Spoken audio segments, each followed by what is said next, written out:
Assalamualaikum warahmatullahi wabarakatuh. Perkenalkan, nama saya Fajar Prihastianto. Saya akan mempresentasikan materi saya dengan judul klasifikasi dan hierarki ilmu. Klasifikasi dan hierarki ilmu dibedakan menjadi dua bagian. Yang pertama adalah ilmu yang berguna dan yang kedua ilmu yang tidak berguna. Di ilmu yang berguna ini terdapat 6 faktor ilmu. Yang pertama itu adalah ilmu kedokteran. Ilmu kedokteran adalah seni yang didasarkan pada ilmu pengetahuan. Seperti contoh, tiap kali setiap individu menderita suatu penyakit secara otomatis pasti akan mencari tahu tentang metode penyembuhan untuk mengobati pengobatan tersebut. Dalam perkembangannya, pengalaman saja tidaklah cukup untuk meyakinkan manusia modern yang berpikir dengan landasan rasionalitas. Lalu yang kedua itu adalah ilmu fisika. Ilmu fisika berdasarkan interpretasinya secara konseptual terhadap materi atau dengan gelombang, ruang, dan waktu. Selain itu, materi juga menjadi bahasan penting karena dunia yang dapat kita lihat dan rasakan tersusun dari tak terhingga materi. Lalu yang ketiga itu adalah ilmu kimia. Ilmu kimia adalah pengetahuan alam yang mempelajari struktur materi, sifat-sifat materi, perubahan suatu materi menjadi materi lain. Konsep kimia yang berarti kimia adalah ilmu yang mempelajari tentang susunan, struktur, sifat, perubahan, serta energi. Selanjutnya itu kita akan membahas mengenai ilmu geografi. Apa itu ilmu geografi? Ilmu yang mempelajari tentang hubungan, persamaan, dan perbedaan antara ruang yang ada di bumi. Selanjutnya itu ada ilmu logika. Ilmu logika adalah untuk mempelajari kecakapan berpikir secara lurus, tepat, dan teratur. Kata logis yang dipergunakan tersebut bisa diartikan dengan memasuk akal. Lalu ilmu yang tidak berguna itu dibagi menjadi ilmu alkemi dan ilmu numerologi. Lalu tiga basis yang menjadi dasar dalam menyusun ilmu-ilmu secara hierarki. Pertama itu adalah ilmu metodologis.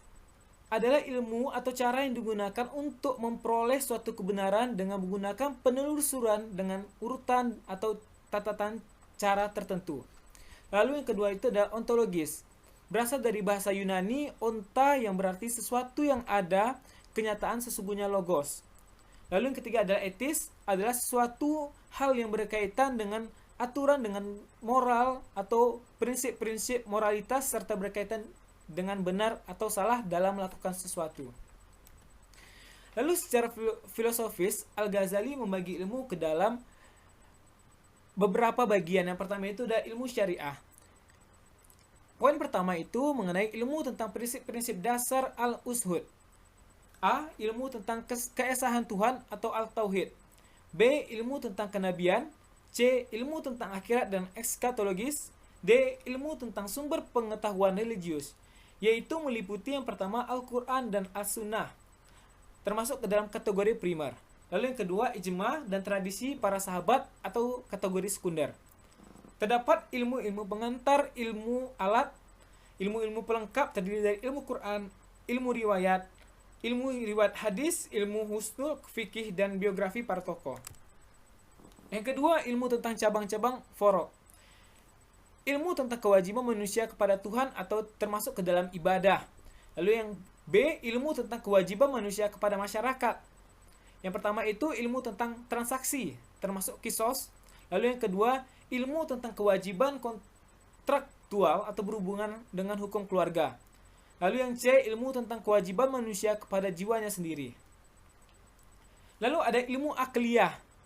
Ilmu akliyah meliputi yang pertama itu adalah ilmu matematika, aritmatika, geometri, astronomi, dan astrologi, dan musik. Yang kedua itu adalah logika. Yang ketiga, fisika atau ilmu alam, kedokteran, meteorologi, mineralogi, dan kimia. Keempat, ilmu tentang wujud di luar alam atau metafisika. Yang pertama, pengetahuan tentang esensi, sifat, dan aktivitas ilahi.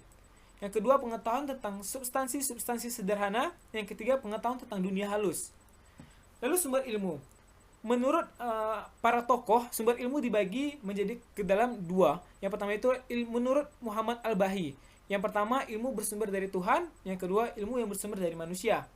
Lalu menurut Al-Jurjani, ilmu yang pertama itu adalah ilmu kadim dan ilmu hadis.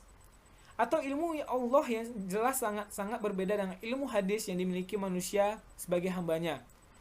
Jadi dapat kita kesimpulkan upaya klasifikasi atau pembindangan ilmu-ilmu dari ciri-ciri dan karakteristik ilmu yang sudah dihindari.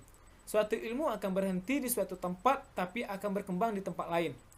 Lalu dinamika ini terus berjalan seiring dengan perkembangan ilmu itu sendiri yang terus mengarah pada tataran praktis berupa kemajuan sains dan teknologi. Sekian presentasi dari saya. Mohon maaf apabila ada kesalahan. Wabillahi taufiq wa hidayah. Assalamualaikum warahmatullahi wabarakatuh.